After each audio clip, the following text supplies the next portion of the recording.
else are we supposed to start the podcast? Well, Pumps, how are you today? I'm good. How are you, Miss Welch? I'm fantastic. I had a pickleball lesson at 7 a.m. this morning. Outstanding.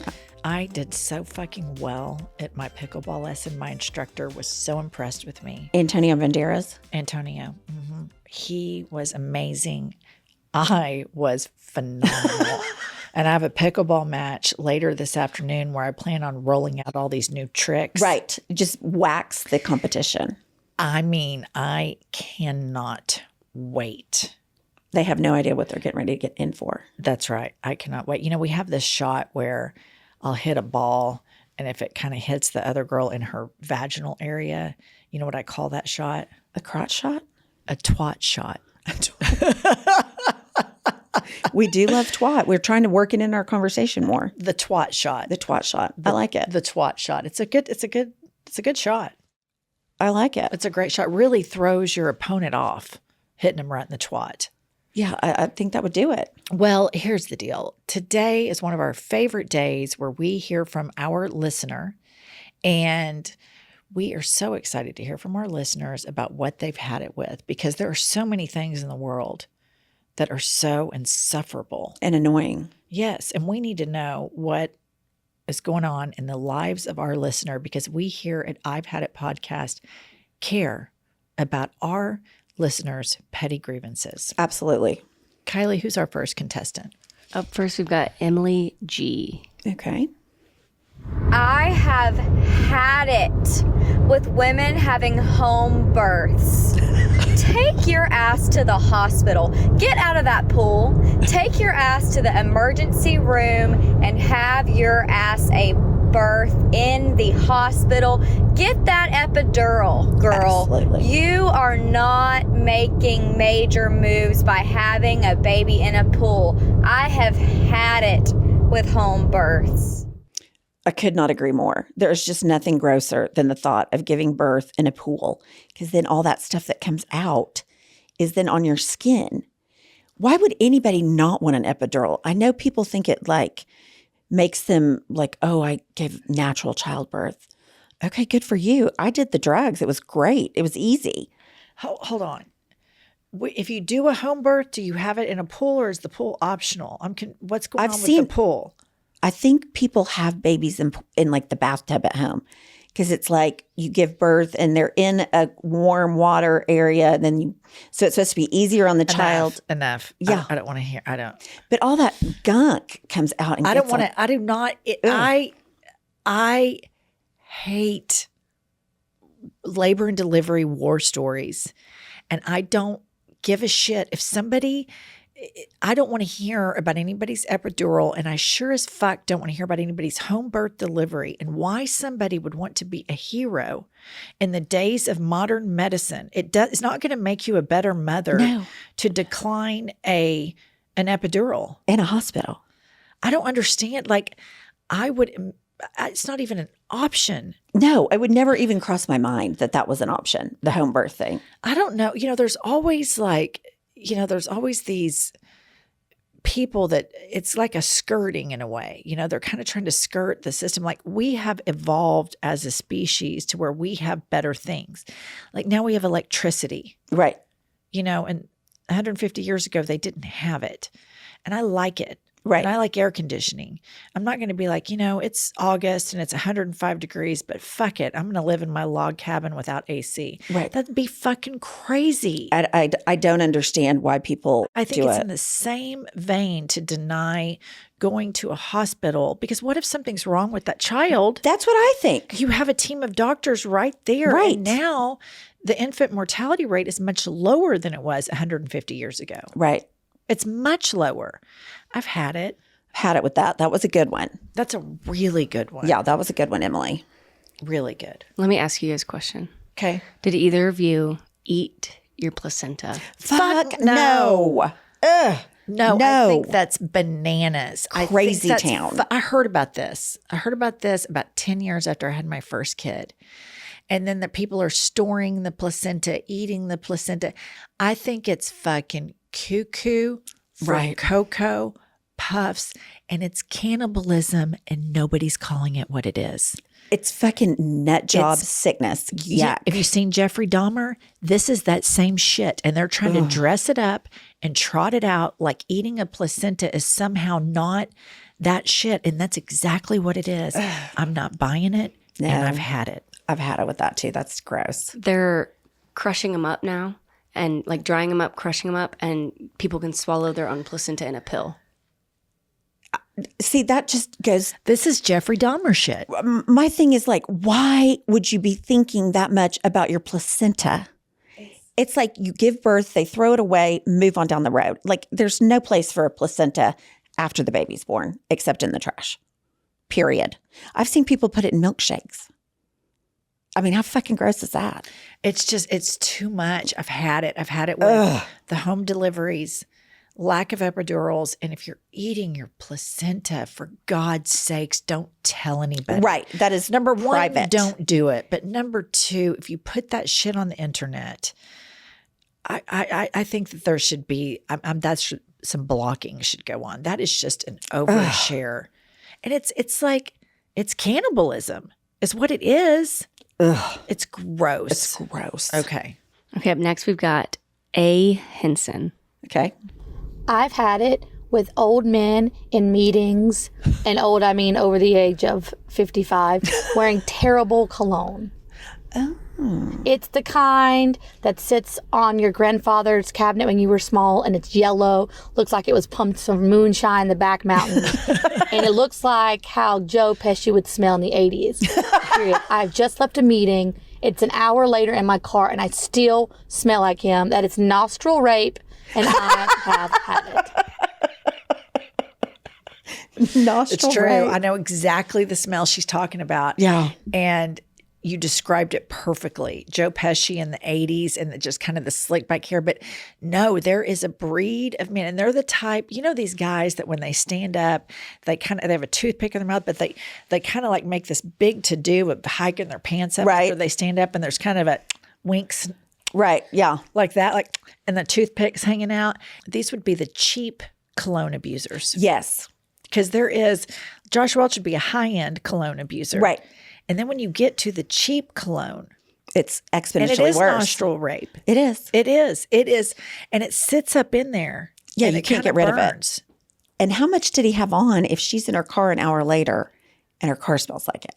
You know what amazes me about men that are probably around 55 and older is how fuckable they think they are.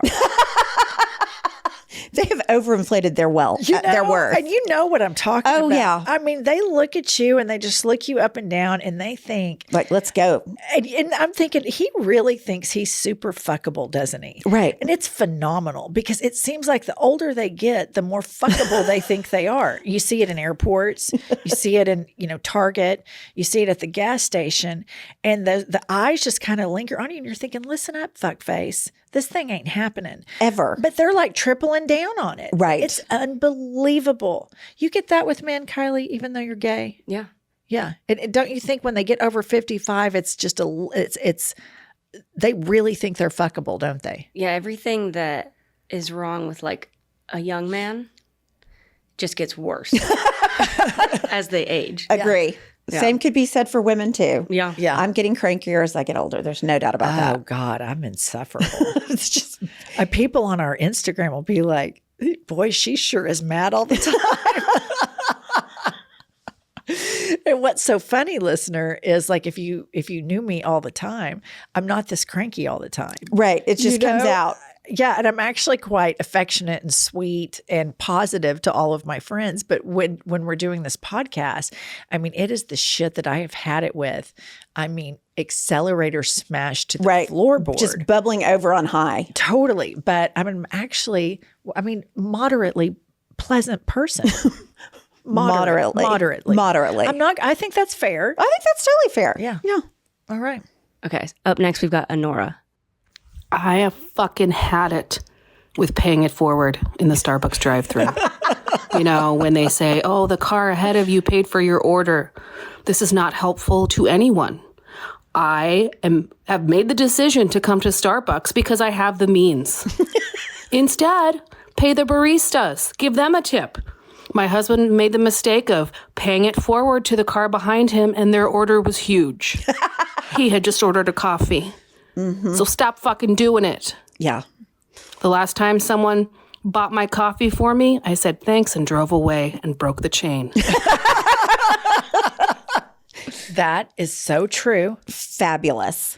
I mean, I Fabulous agree one. with this pay it forward. See, this is why, listener, this is why you're so smart. And this is why our Thursday therapy sessions are so important.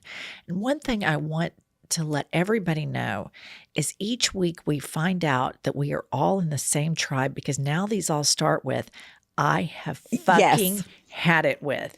And you know, I thought you and I were so cynical and kind of alone on Asshole Island. No, I think we're not. Asshole Island is getting big. And I love it. The more assholes, the better. Fuck paying it forward. Yeah, no. I'm into that. I'm into that too. Here's the thing about that shit. It sounds good and it sounds positive, but it really isn't, because your husband got dicked over. Right. All he wanted was one coffee and he ends up buying 15. And somebody and I commend her for breaking the chain. I do too. I like it. I admire just that. Thanks for the free coffee. I'm out. Yes. Yes. Because I do always ask though, how much the other person ordered if I'm going to pay it forward. Right. Like, is it 2 coffees or is it for the entire office and all the office workers' kids or something? Right. So I only do the small one, but I think just breaking the chain, I think just balls out, be done. Yeah. That's good advice. Yeah. That happened to me in college once. Someone paid it forward for my one latte, and I was like, amazing. Can I get theirs? I feel so good. The Duggars are behind me. Oh, gosh. Like 12 kids. Each one got a little milkshake. It was like $30, $40. Yeah. And you? in college, And I did it. You did it? he didn't did back it. out. So let me ask you this. Do you think you can ask the Starbucks how much is theirs? And if they say it's 30, you can say, fuck that, and move on? Speed off. Yeah, I've done that. I've said, how much is theirs? And if it's like a super exorbitant amount, I like, how much is the one after them? And then it's like, You shop your pay? yes. You shop it? I shop my pay it forward. But I'm done. I'm going straight with her now. No, I agree. I think we all should do it. How often does this go on? I've only experienced it once. Were you at Starbucks? I was at a Starbucks, but I don't go. Josh brings me a Starbucks every morning, so I don't go through them, and I kind of oppose. I'm starting to really oppose drive-throughs. Really? Yeah, My pay it forward was at Panera Bread, but I need to know why you're out on. I just think drive-thrus. everybody's just getting lazy. I think everybody's getting lazy. Mind you, I went through a drive-through 3 or 4 days ago with Roman. Okay, so I'm a complete hypocrite on Right. this. But while I was in the drive-through, I thought, God damn it, Jennifer, park your car, walk in, order your food, and walk out. Why does everybody be in their goddamn cars wrapped around the block all the time? Because we're so fucking lazy, we can't walk in a store anymore. So I'm building towards boycotting drive-thrus. Just a I'm not complete there yet. boycott. I'll probably go through a drive-through tomorrow, but I'm trying to build up to commit to that, and then I want to start a movement. But I'm not quite there yet. I'm Gotcha. still in the hypocritical bargaining stage. Gotcha. Of my drive-through boycott. Okay. Kiley, do you like drive-thrus? Yeah, I feel like sometimes it's a shame thing. Like, I might want to go somewhere I'm not proud of. I'm not about to get out of my car and walk into a Wendy's. And just see, I just want to like get through with my glasses on. Right. And no one know. On the down low. So Right. nobody knows you eat at Wendy's. Right. Wendy's is awful. I'll tell you what, Wendy's has a great frosty. Their Frosty is great. Okay, you ready for the last one? Yes. We're ready.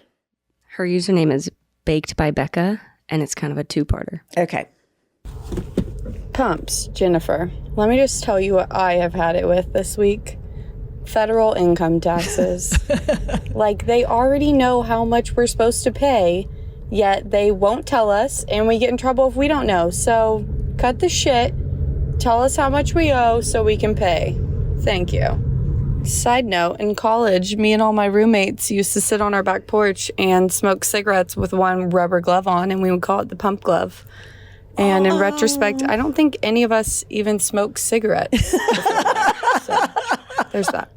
I love that. The pump glove. The pump glove. So she's young if she's just getting out of college. She's young, and she's 100% correct with the government. Just tell us. They fucking know. Right. They know. Right. They should send us a bill. Right. This is what you owe. Pay it by April 15th. Everybody else sends us a bill.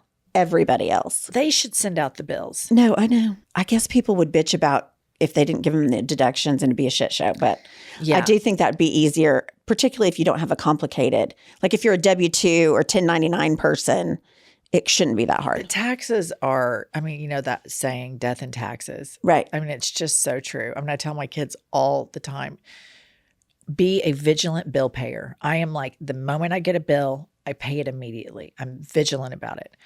But when it comes to taxes, be ahead of that shit. Like Right. they will come and they will take you down. But I love the pump glove situation. I do too. That's really sweet. And girls, I don't want you all smoking. I mean, Pumps is still, she's quit smoking for years, but she's still over here hacking up a lung. Right. It's still catching up with me. You don't. When I quit smoking, I knew like nobody escapes this. And you quit smoking while I was going through a divorce, which I really kind of thought was selfish. But that's, I know. that's water under the bridge. You will never forgive me for that. I know. I was like, now you're going to quit? Listener, so Pumps and I would have these long therapeutic sessions where we were smoking cigarettes and Chain bitching. smoking. Chain smoking. That was so fun. And then I quit, and Pumps is going through her divorce. And I mean, she's still mad at me. What was that? 2015 is when I quit. Yeah. And so she still brings it up how selfish and much she hates me that I quit smoking while she was going through her Just divorce. left her main gal hanging. I know. Yeah. I know. Well, listener, I so enjoy hearing from you. So much fun. They're always great. They're so good. We agree with everything you all say, and we feel like Asshole Island could be turning into a continent. Right. Bring it. We're building a nation of petty grievances. We're nation building. Yes. Come nation build with us at I've Had It podcast, where we wholly reject inspirational quotes and home births. And manifesting. I have had it. Yeah. All of them. Done. Listener, here's just one thing you need to know about us. Pumps and I can talk about something for the 20th time that we have had it with, like manifesting. And the 20th time, we will be just as fed up with it as we were the first time. And enthusiastic. Yes, we don't miss a beat. Like we can drag out a dead horse and beat the living over and shit over out of it. And I think our listeners are kind of with us. I do too. We used to just think that was us. Right. But now we're realizing we got lots. We got lots of people feel the exact same way. Nation of assholes is rising up. That's right. We need to figure out what our flag would be. I just think it would be, that like happy face. Uh-huh. With the Ghostbusters? What? The happy face with the Ghostbusters? Is that what you were going to say? Oh, like Yeah. yes. Yeah. Just cross it out. Right. I'm going to think on that because I think it should have something to do with laughter because laughter is the best medicine. I agree. So we're going to have to go back to the crying laughing emoji is a good one. Yeah. We could do that. Thank you, listener, for joining us on these Thursdays. Please follow us, subscribe, rate, write a review, and DM us a voice memo to our Instagram account, Pumps. See you next Tuesday. There was a little high end at the end. See if you can do it again. See you next Tuesday. That's my Batman voice. I'll tell you what I've had it with. Let's hear it.